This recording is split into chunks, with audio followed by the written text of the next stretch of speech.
மாணிக்கவாசகரின் பாசரங்கள் முழங்கட்டும். 4000 திவ்ய பிரபந்தருக்கு அவங்க விருப்பங்க. இல்லைன்னா இந்த மத நம்பிக்கை உள்ள மக்களிடத்தில் நாம் மதவிரோதிகள் என்று அவர்கள் அத்தனை பேரை ஒன்று சேர்த்து அவர்களுடைய திட்டப்படி இந்து ராஷ்டிராங்கிற முறையில் இங்கு சமஸ்கிருதம் தான், இங்கு இந்தி தான். எவ்வளவு அக்கிரமா இந்தியை திணிச்சிட்டு இருக்காங்க தெரியுமா? இவ்வளவு செய்கிற போது நாம் பக்கம் ஆட்களை அதிகமாக சேர்க்கணும். வரப்போகிற யுத்தம் சாதாரணமானதல்ல. அவங்க சென்ட்ரல் கவர்மெண்ட் கையில் இருக்குங்கிறதுனால என்ன வேணால் செய்யலாம், புல்டோஸ் பண்ணலான்னு நினச்சிக்கிட்டு இருக்காங்க. அவங்க ஆத்திரம் பூரா என் மேலே இருக்குன்னு எனக்கு தெரியும். ராஜபக்சேக்கும் உலகத்திலேயே நான் தான் இப்போ எதிரின்னு அவன் நினச்சிட்டு இருக்கிறான். என்கிட்ட கூட சொன்னாங்க, அண்ணே நீங்கள் ரொம்ப பத்திரமா இருக்கணும், நீங்கள் ஜாக்கிரதையாக இருக்கணும், உங்களை குறி வைப்பாங்க. அங்கே பத்திரிகை க்ளோஸ் பண்ணாங்க ஃப்ரான்ஸில், நீங்கள் தான் பினாங்கு போகிறீங்க, பிரசல் போகிறீங்க, கிளப்புறீங்க தமிழ்நாட்டில் அப்படின்னாங்க. நான் சொன்னேன், எனக்கு எதுக்கே பாதுகாப்பு, என் டிரைவர் பொண்ணாங்க, இல்லாட்டி டிரைவர் துற, என் கூட வர்ற பிரசாந்து, என் அடைக்கலாம், இவ்வளோ பேர் தான். என்கிட்ட எந்த வெப்பன்ஸும் கிடையாது. நான் என்ன பயந்துக்கிட்டா இருக்கேன்? ஏன், எனக்கு மக்கள் தான் பாதுகாப்பு. எந்த ஊருக்கு போனாலும் இந்த ஜனங்கள் இருக்காங்க. ஐயா, எந்த ஊருக்கு போனாலும் வைகோ நம்ம பிள்ளை நினைக்காங்க, இதை விட என்னையா வேணும்? நாங்கள் பார்வதி அம்மாள் சிதையில் நாயை தூக்கி சுட்டு போட்டான்ல, நாங்கள் மறந்துடுவோமா? மன்னிப்புண்டா அதுக்கு? அந்த அம்மா இங்கே வரவிடாமல் பண்ணாங்களே, அதெல்லாம் சகிக்கக்கூடியதா? எங்கள் குழந்தைகளை கொண்டானே, இவ்வளவு செய்த பயலை இங்கே கொண்டாந்து ஒரு வகையில் நான் நினைக்கிறேன் நல்லது தான். அவங்க சுயரூபத்தை முதல்ல தெரிஞ்சுக்கிட்டோம் பாருங்க. ராஜபக்சேயை கூட்டு வராட்டி நான் முதல்ல எதிர்த்திருக்க மாட்டேன். நல்லதான் நடக்குங்க. அவங்க ஒரிஜினல் கலர் வெளியே வர்றதுக்கு ராஜபக்சேயை கூப்பிட்டாங்க. நல்ல வேளை நாங்கள் போய் கருப்பு கொடி காட்டினோம். மனசுக்கு சந்தோஷமாக இருக்குது. உண்மை வெளியே வந்து விட்டுட்டு இன்னைக்கு கூட டிவியில் டிபேட் நடக்கு. நம்பிக்கை மோசம் போனேன் என்று வைகோ சொல்கிறாரே, சரியா தப்பா? ஏதாவது ஒரு டிபேட் நடக்கட்டும், 4 பேர் நம்மளை விமர்சனம் பண்ணட்டும், சப்ஜெக்ட் விமர்சனம் ஆகட்டும்.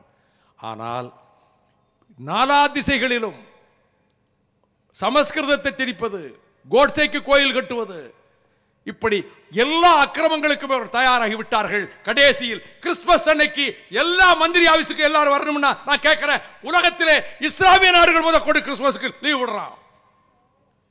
அப்ப கிறிஸ்துமஸ் கொண்டாடக்கூடாதா?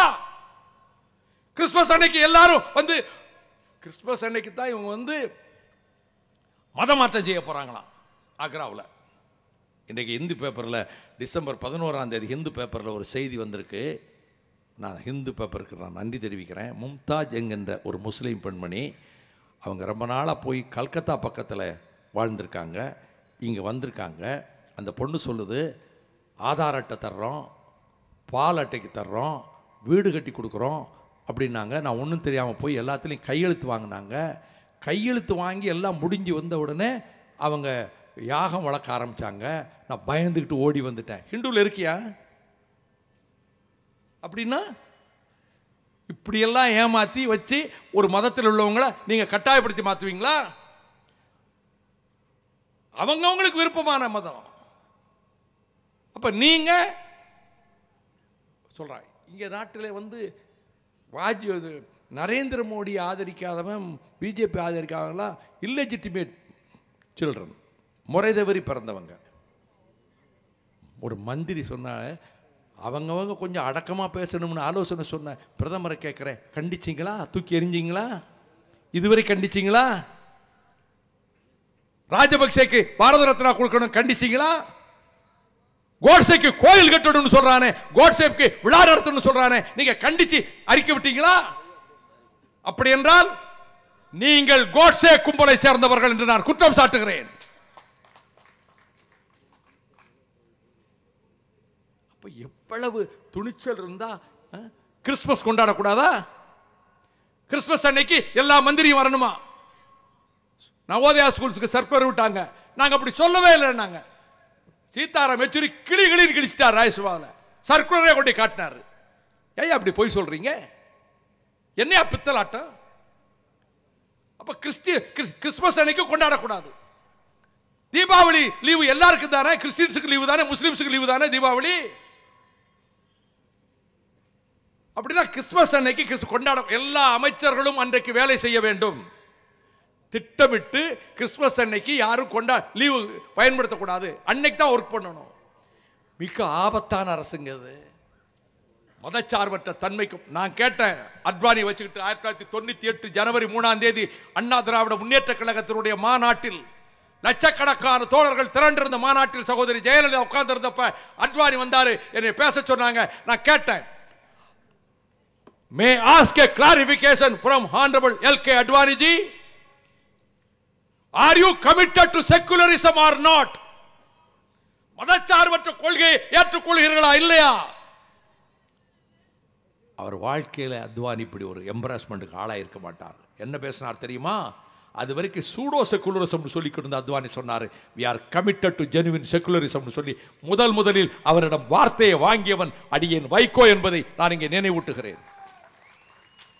அப்படின்னா இன்னைக்கு அந்த செக்குலரிஸ்ட குழி தோண்டி புதைச்சிட்டு எங்கள் மாகாண தமிழ் நாட்டையே தமிழரை கொண்டவனையெல்லாம் அவனை தூக்கி வச்சு கொண்டாடிட்டு காவிரி அடிச்சிட்டு உங்களோ இவ்வளவு செய்றீங்களே. நான் இவங்க லைனுக்கு நான் வரல. இன்னியும்